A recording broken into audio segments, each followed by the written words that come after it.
جتنے بھی لوگ یہ میری ویڈیو دیکھ رہے ہیں ان تمام لوگوں کو میری طرف سے خوش آمدید، اور میں امید کرتا ہوں کہ آپ لوگ میری ویڈیوز کو پسند بھی کرتے ہوں گے، تو پلیز اسے لائک کیجیے گا۔ آنے والی ویڈیوز کو دیکھنے کے لیے اس چینل کو سبسکرائب کیجیے اور نوٹیفیکیشن بیل کو ضرور دبائیے۔ اب چلتے ہیں کہانی کی طرف۔ پشاور کا پرانا بنگلہ۔ یہ سن 1994 کی بات ہے۔ پشاور کے نوائی علاقے میں ایک پرانا بنگلہ موجود تھا جسے انگریزوں کے زمانے میں تعمیر کیا گیا تھا۔ ارد گرد کے لوگ اس گھر کے قریب جانے سے کتراتے تھے۔ کئی برسوں سے وہاں سے خوفناک آوازیں سنائی دیتی تھیں، کبھی بچے کے رونے کی آوازیں، کبھی عورت کی چیخیں، اور کبھی ایسا لگتا جیسے فرش پر بھاری قدموں سے کوئی چل رہا ہو۔ اس گھر میں ایک فوجی افسر کی فیملی کرائے پر رہنے آئی۔ شروع کے دن بالکل نارمل گزرے، لیکن پھر ایک رات ان کی بیٹی نے اپنی ماں کو جگا کر کہا، امی ایک آنٹی میرے کمرے میں آ کر میرے بال سہلا رہی تھی۔ ماں نے ڈانٹ کر کہا کہ خواب دیکھا ہوگا، مگر اگلی ہی رات بچی نے زور زور سے چیخنا شروع کر دیا۔ جب سب لوگ دوڑے تو دیکھا کہ بچی کے بازو پر ناخنوں کے نشانات تھے، جیسے کسی نے زور سے پکڑ کر کھینچا ہو۔ چند دن بعد گھر کے مرد حضرات نے محسوس کیا کہ رات کے وقت صحن میں رکھی چارپائی خود بخود ہلنے لگتی ہے، بلب بار بار جلنا بجھنا شروع ہو جاتا ہے۔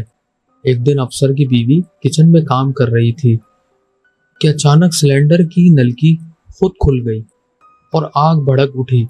خوش قسمتی سے وہ بچ گئی۔ اس واقعے کے بعد انہوں نے مقامی مولوی صاحب کو بلایا۔ مولوی صاحب نے قرآن کی تلاوت شروع کی تو پورے گھر میں زلزلے کی طرح جھٹکے محسوس ہوئے۔ لائٹیں بند ہو گئیں اور ایک کمرے سے زوردار چیخ سنائی دی۔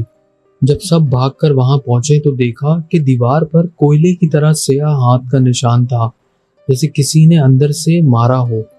مولوی صاحب نے سختی سے کہا، یہ جگہ جنات کے قبضے میں ہے۔ یہ عام جن نہیں بلکہ عفریت ہے جو کئی دہائیوں سے یہاں بستا ہے۔ تم لوگ فوراً یہ گھر چھوڑ دو ورنہ جانی نقصان ہوگا۔ افسر نے اگلے ہی دن اپنا سامان سمیٹا اور بنگلہ چھوڑ دیا۔ چند ہفتوں بعد پتہ چلا کہ وہ بنگلہ ایک رات اچانک زمین بوس ہو گیا، جبکہ کسی نے وہاں پر نہ بارش محسوس کی نہ کوئی زلزلہ، لیکن پوری عمارت جڑ سمیت بیٹھ گئی۔ آج تک وہاں گھاس پھوس کے سوا کچھ نہیں اگتا۔ اس بنگلے کے آس پاس کے لوگ آج بھی کہتے ہیں کہ رات کو وہاں سے رونے اور چیخنے کی آوازیں آتی ہیں۔ کئی بار نوجوانوں نے ہمت کر کے وہاں جانے کی کوشش کی، مگر اگلی صبح وہ شدید بخار میں مبتلا ملے یا ان کی عقل و ہوش جواب دے گئی۔ یہ واقعہ اخباروں میں رپورٹ ہوا تھا اور مقامی لوگوں کے بیانات سے اس کی تصدیق بھی ہوتی ہے۔ یہ اس بات کی ایک زندہ مثال ہے کہ کچھ مقامات واقعی عام انسانوں کے بس کی بات نہیں ہوتی۔ کراچی کا ہاسٹل۔ یہ سن 2007 کی بات ہے۔ کراچی کے ایک مشہور تعلیمی ادارے کے ساتھ ایک پرانا ہاسٹل بنا ہوا تھا جس میں سینکڑوں طلبہ رہتے تھے۔ اس ہاسٹل کی اوپری منزل پر کمرہ نمبر 26 ہمیشہ خالی رہتا تھا۔ اگر کوئی نیا طالب علم اس میں شفٹ بھی ہو جاتا تو زیادہ دن نہیں ٹھہر پاتا۔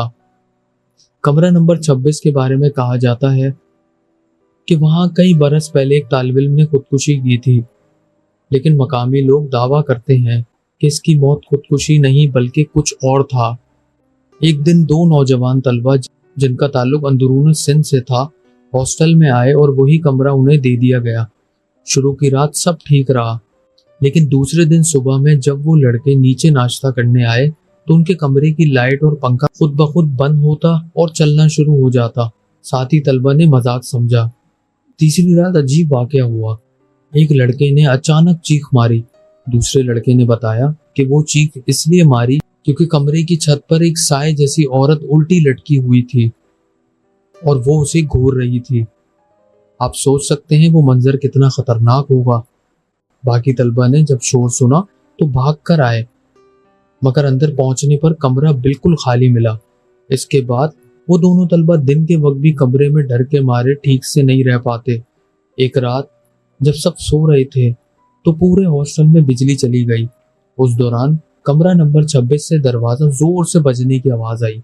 کچھ لڑکے گئے اور ہمت کر کے وہ دروازہ کھولا تو دونوں دوست بے ہوش حالت میں فرش پر پڑے تھے۔ ان کے جسم پر جلنے کے نشان تھے، جیسے کسی نے داغ دیا ہو۔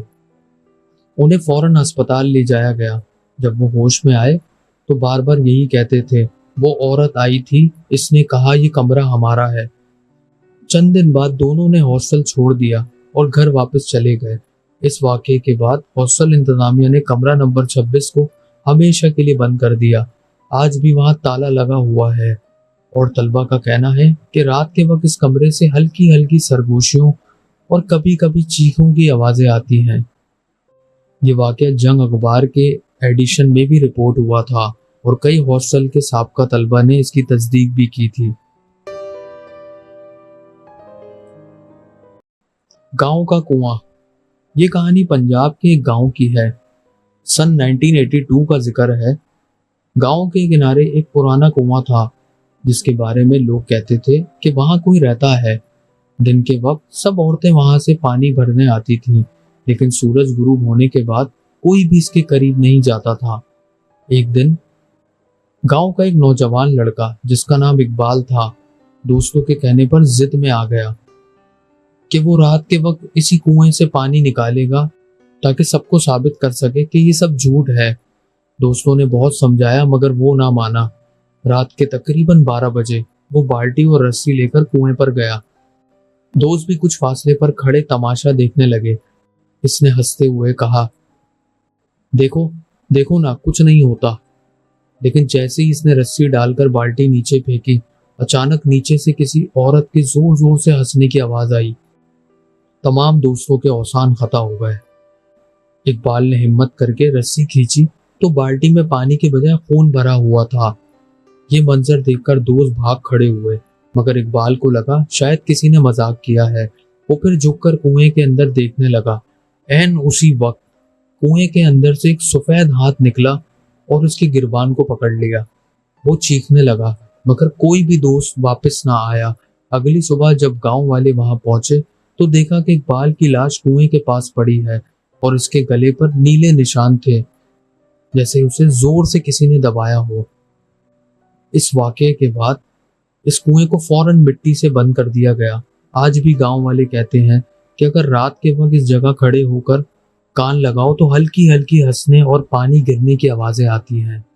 یہ واقعہ اتنا مشہور ہوا کہ قریبی دیہات کے لوگ بھی اس جگہ جانے سے کتراتے ہیں۔ گاؤں کے بزرگ کہتے ہیں کنواں اصل میں جنات کا گھر ہے، اس لیے وہاں انسان کا جانا منع ہے۔ کیا آپ جانتے ہیں، میں اگلی بار آپ کو پاکستانی ہسپتالوں میں پیش آئے اصلی واقعات لکھ کر سناؤں گا، کیونکہ ہسپتالوں کے اندر بھی رات کے وقت عجیب و غریب حادثات پیش آتے ہیں۔ شکریہ۔